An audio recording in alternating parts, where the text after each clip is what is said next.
What's good here? It's Wrestle King here. We're going to get straight into this night one of WrestleMania, man, because there's so much to talk about. We're finna just get straight into it. We got the opening match for Rhea Ripley versus Becky Lynch. This match was a really good match, really good. Um, um, this was a really good match. Very good, very impressive spots. Becky in this match, I wouldn't say she was a heel in this match because they was booing Becky, but of course, when you have someone that's over as Rhea Ripley, when you're facing the number one of the most popular baby faces, you're going to get booed. You're not going to get cheered. You know what I'm saying? But this match was really good.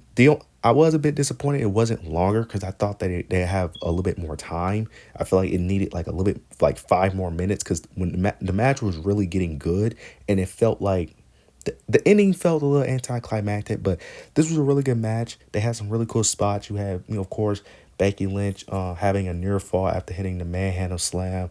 You had Becky Lynch doing a suplex off the top rope. That was a really cool spot. I like the spot. I love the ending. I do kind of like though, where Rhea Ripley hit two rip ties. She hit one towards the turnbuckle and then one on the mat to finish Becky Lynch off. I'm very curious to see where Becky Lynch goes from here, because I don't know what's her story after this, because the whole point of facing Rhea Ripley to see if she's better than her, and clearly she's not.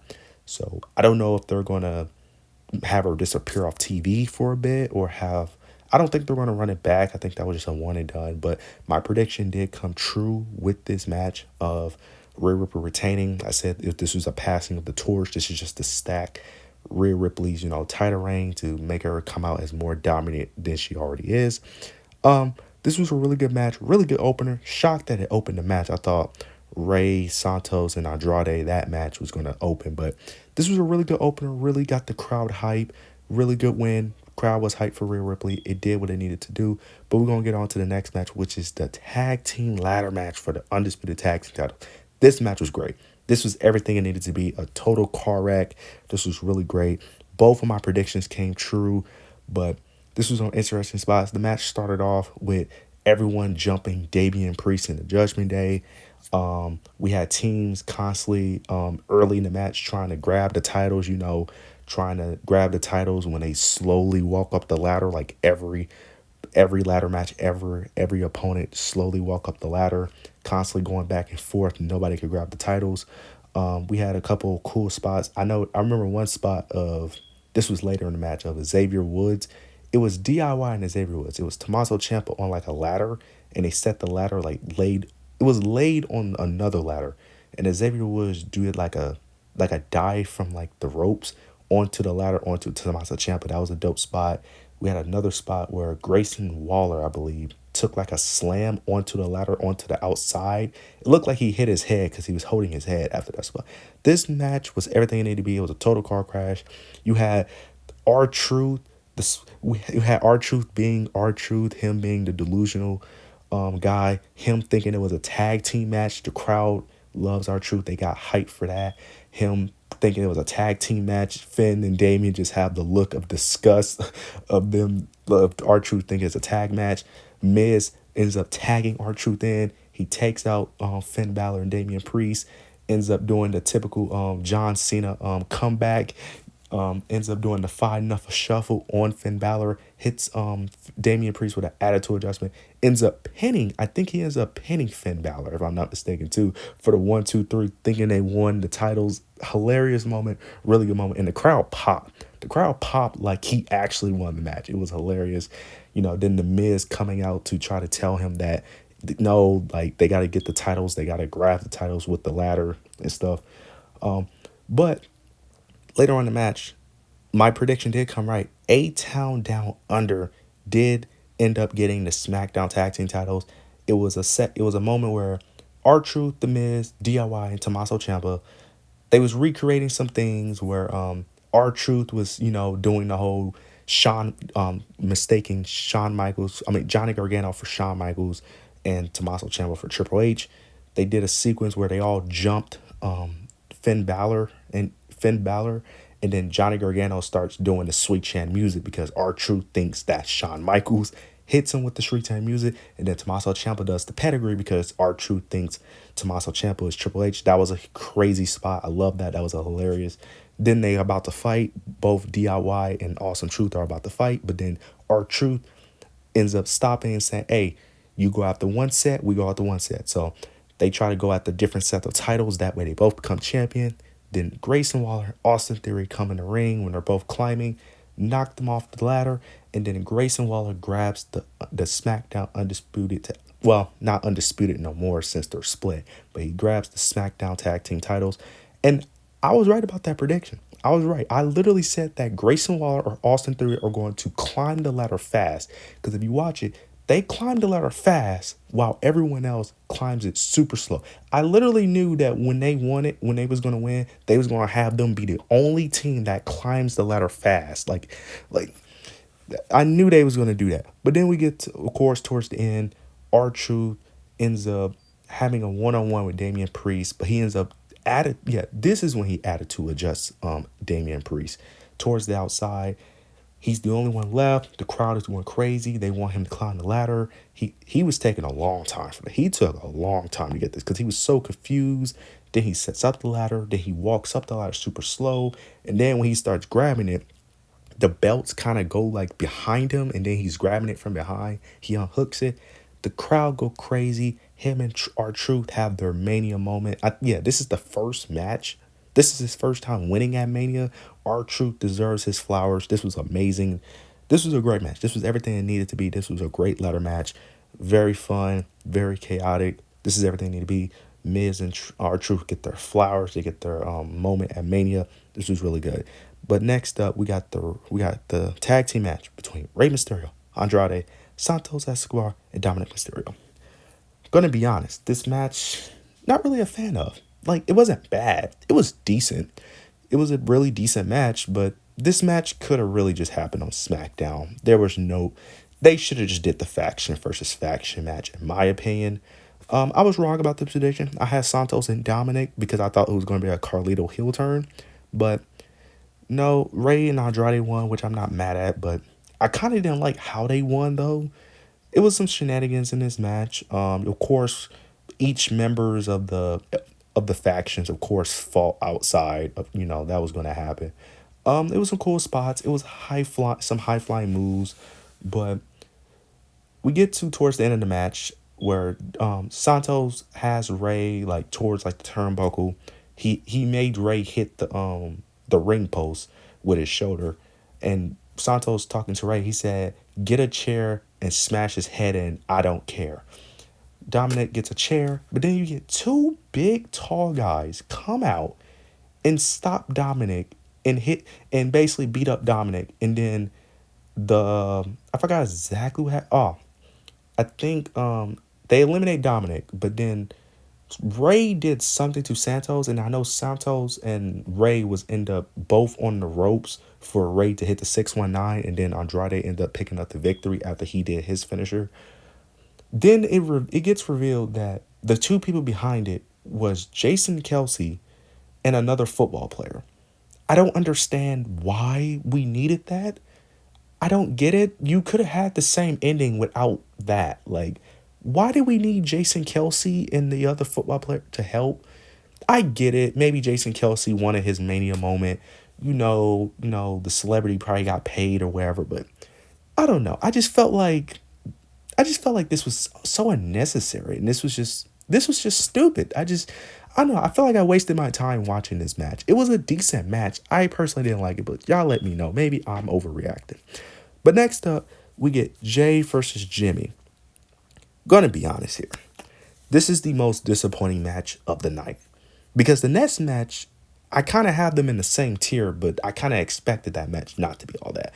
This match right here, to be fair, I didn't have the highest hope for this match, but I was hoping for a little bit more in this match. Like, this match was very slow pace. It was just boring. It was just the same moves over. Way too many super kicks. Oh my God. I get it. The Usos love that super kick, but man, they was spamming that move like crazy. Like, it was ridiculous how much they spammed that move. Like, there's not much to go over. It was a lot of slow pace. this match kind of reminds me of what Roman does when he does the trash talking and the storytelling, but this doesn't work with this match, mainly because I feel like they could have done this whole storytelling, talking, letting the crowd hype up the match type thing like Roman does, but I feel like you needed to build this match up more, and I feel like they needed to hype the crowd up more. I feel like the match was way too slow for that to happen. I feel like they should have started the match off fast pace and then slowed it down to do the whole storytelling element. But there was some interesting spots. It was at one point where both Usos are doing super kicks back and forth. Like they did this like 20 times. They're just going back and forth, back and forth. But then Jey Uso gets the upper hand and he does super kicks over and over and over and over again. And he's talking his trash. Then we get Jimmy Uso's on his knees. And then Jey Uso is about to hit him with another super kick. And then Jimmy Uso puts his hands up in terms of like begging him to stop. And then Jimmy Uso talking about, I'm sorry. I'm sorry. You was right, man. I was wrong. Basically trying to, convince Jay that he changed and, he want to make up. But then Jay caves in. He hugs his brother. Then Jimmy Uso pushes him off, kicks him in the face, goes for a Uso splash, hits the Uso splash or the frog splash, and then try to get the pin. He gets the pin, but Jay kicks out. And then Jay eventually ends up winning this match. I forgot exactly how Jay went. That's how memorable this match is. I don't remember how he won, to be honest. I know he did a frog splash. I remember he did a frog splash to win this match. I just don't remember what happened after Jay kicked out, because this match was not that memorable. It was way too slow paced. It was way too slow paced and way too many goddamn super kicks. Like they need add something new to your arsenal. And I love the Usos, but goddamn, way too many super kicks. This was very disappointing. Like I wasn't expecting this to be like an all-time classic, but it just needed a little bit more. Like it just needed a little bit more. But I'm gonna move on to the next. Next up, we got the tag team match, the 6-woman tag team match between Bianca Belair, Naomi, Jade Cargill versus Damage Control. I'm not gonna really go too long about this match because this match is everything I predicted. This was basically, I'm not going to say a swash match. No, this was basically a swash match. For the most part, the babyfaces dominated. The only time they didn't dominate was when Naomi was in it, which is predictable because they're not going to have Bianca get her at. They're not going to have Bianca get whooped. They're just not. It was a few interesting spots. They had a spot where Asuka tried to miss Bianca, but Bianca moved out the way and she ends up missing Kyrie. They had a spot where they had Bianca do her like signature like backflip move where she does like a cartwheel and then she does a backflip into her opponent, but she ends up doing it on all 3 members of Damage Control. But the main point of this match was to showcase Jade Cargill's dominance. Once Jade Cargill got in the ring, it was GG's. She dominated the entire ring. She had a couple of body slams. Not too much. She was in the ring for like 3 minutes, I think. I don't think, because the match was not that long, which I kind of predicted, because I'm like, the whole point of this match is just to get Jade Cargill a quick win to showcase her dominance, which she did, because I think she got attacked a few times, but she really didn't get attacked that much, but it's not really much to say. But also, Jade Cargill did that weird pin again where she pinned someone, but while she pins, she's like licking her hand. I don't know if that's like her signature thing. If that's her signature thing, I'm not complaining because it's kind of unique and I mess with it. I ain't gonna lie.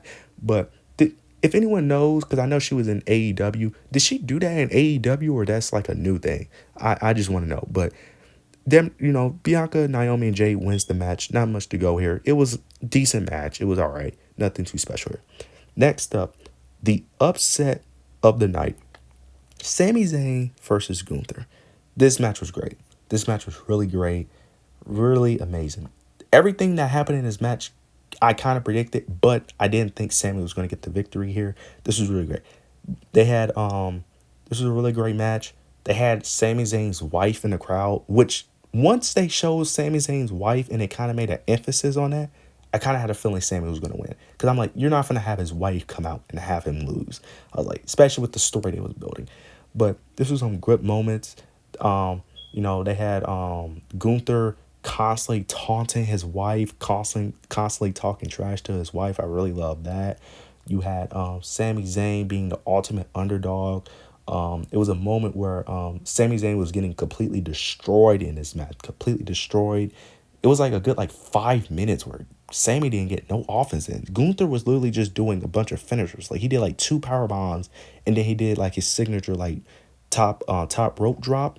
He did that like two times, and then he was finna go for a third one, and then Sami Zayn out of nowhere just starts pounding the ground like crazy. Like it was, and the crowd was getting erratic. It was very shocking because for the amount of hate that Sami was getting before this match, the crowd was over. The crowd was with him. He was over with the crowd. It took three haluva kicks and actually I think it took four, maybe five haluva kicks. Actually, it took three in a row in order to get Gunther to lose, but I think he did like two before that. This match was really good. This match was really good. It was great storytelling. It showed that Gunther is beatable. Gunther lost because his overconfidence. That's why he lost. He was very overconfident. That's how Sami Zayn got back in the match. He was constantly overconfident. There was multiple times where Gunther could have easily ended the match, but he constantly didn't want to pin Sami Zayn. He was too overconfident. Sami Zayn hit three back-to-back haluva kicks, picking up the victory. That was very shocking. The crowd was over. And I love this. I think this was a great choice. I know a lot of people want to chat Gable, but I think Sami was a good candidate. And I like this because, in my opinion, Gunther has nothing else to do with that Intercontinental title. Who is he going to face? He demolished the whole mid-card. There's no stories left for Gunther to really tell in the mid-card division. So I like that Sami Zayn dethroned him because there was nothing else to do. And plus, do we really want another 1,000-day reign? Like, no offense. I don't think Gunther needs that. He's already the longest reigning champion of the Intercontinental Champion. I think this is good. And we could tell new stories and move on. But I'm very excited to see Sami Zayn as the Intercontinental Champion. This was a great match. Really great match. This was my match of the night before the main event, which is my match of the night. Now we're going to talk about the main event. Cody Rhodes, Seth Rollins, Roman Reigns, and The Rock.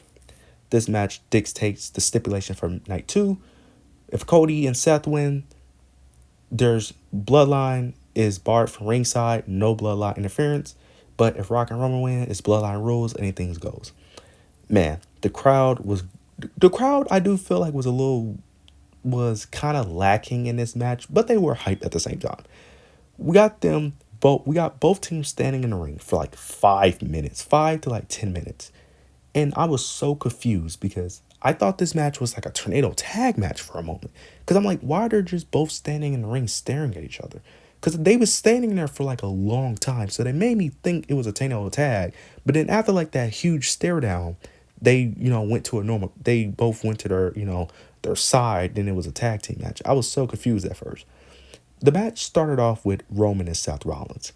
And then, of course, you got Seth Rollins, his fans, the crowd starts singing Seth Rollins' song. The match did start off slow. It started off with, both teams kind of just trying to get the one up on each other, kind of taunting, trying to show that they're better. It started off slow. Then we get them, it picks up a little bit with them fighting outside the ring, end up going towards the crowd. The match didn't really start picking up until The Rock hits a sharpshooter onto Seth Rollins, I believe. He hit a sharpshooter on Seth Rollins. And then after that, then in the middle of the sharpshooter, Cody Rhodes comes in the ring and slaps The Rock. That was a crazy moment. Then, we get them all brawling.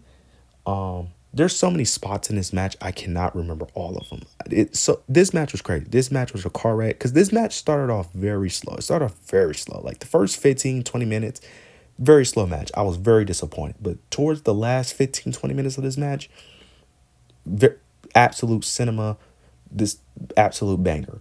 But it was a lot of crazy spots in this match. We had one spot where the Cody Rhodes ended up doing the rock bottom onto the announce table. We had another spot where Roman Reigns had the guillotine onto Cody Rhodes, but then the Seth Rollins ended up doing a curb stomp onto Roman Reigns while he's in the guillotine. The Rock was great. He was amazing in this match as a heel, abusing his power. It was a moment where him and Seth Rollins and Roman and Cody was all outside the ring. The ref was counting, and the ref straight up said to The Rock, he said, "You keep counting and you're fired. The Rock don't play that shit." him abusing his power, basically saying if you just don't do, basically if you don't do what The Rock says, you're fired. And there was moments in this match where the announcers kept mentioning that, because there was a moment where The Rock ended up doing a low blow to Seth Rollins in front of the ref, and the ref can't disqualify him because he's like, you're gonna get fired. I love that. This match was basically bloodline rules. This match right here was basically bloodline rules. It was so many low blows of that nature. You know, the heels cheating, but the ref couldn't do anything because hey, the Rock is the final boss. You can't do anything. It was so many spots in this match. My mind is going all over the place because I can't remember everything. I'm basically just fresh off watching it. The match happened like an hour and a half ago, and I haven't rewatched it, so I can't remember every single spot. But it was a particular spot. Um, Roman Reigns is, well, Cody got the upper hand on Roman Reigns. I believe that, and I think Cody Rhodes was finna go for a crossroads, and he goes towards the ropes, about to hit the crossroads, and then The Rock hits him with the belt. Hits him. Yeah, The Rock hits him with the belt. I think Roman ends up hitting him with a spear. After he hits him with the spear, Roman ends up tagging Cody, and then The Rock ends up finishing the job. If I'm not mistaken, yeah, The Rock ends up finishing the job. Hits him with the rock bottom on the people's elbow to get the victory, which I was right about that. The Rock did pin Cody Rhodes. Also, The Rock was he also did some heel work with his mother too. He ends up bringing out the belt that he said he was gonna beat Cody with, and he was end up taunting his mom and his father. The Rock was amazing in this match. There's so many things that happen in this match that I'm kind of going over the place. I can't really remember every single thing, but this match was really good. We had the moment where The Rock, Roman ends up accidentally spearing The Rock. That was a crazy moment. This match was crazy. This match was epic. They end up recreating what happened last year at Mania, where Cody Rhodes just sitting in the middle of the ring, depressed. They recreated that, and also they I think they're alluding to Seth Rollins losing tomorrow because Seth Rollins ended up playing an injury because he ended up injuring his leg due to Roman Reigns, and it looks like Drew McIntyre might take that title off of him because it looks like Seth Rollins is playing an injury. So this was really good. Night 2 is going to be Bloodline Rules, and we know what that means. Overbooked. Night 2, main event, is going to be overbooked. The shenanigans is going to be all over the place. This was a really great match. Started off very slow, but it picked up towards like the last 15 to 20 minutes. This was really good. But what do you guys think? Night 1 main event, night 1 of WrestleMania. I think this was great. This was great. I think after the first 2 matches, it did fall off. It fell off a cliff, in my opinion. But it picked up right back up. Once we got Sami Zayn and Gunther, and then once we got the main event, it picked right back up. Me personally, I give this like an 8.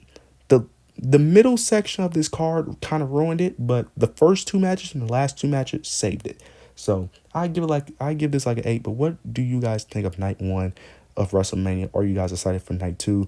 But leave your thoughts, comments, leave your predictions for night 2. Leave what you think is going to happen. But yeah, what do you guys think? Leave your make sure you like, comment, and subscribe. But yeah, that's it.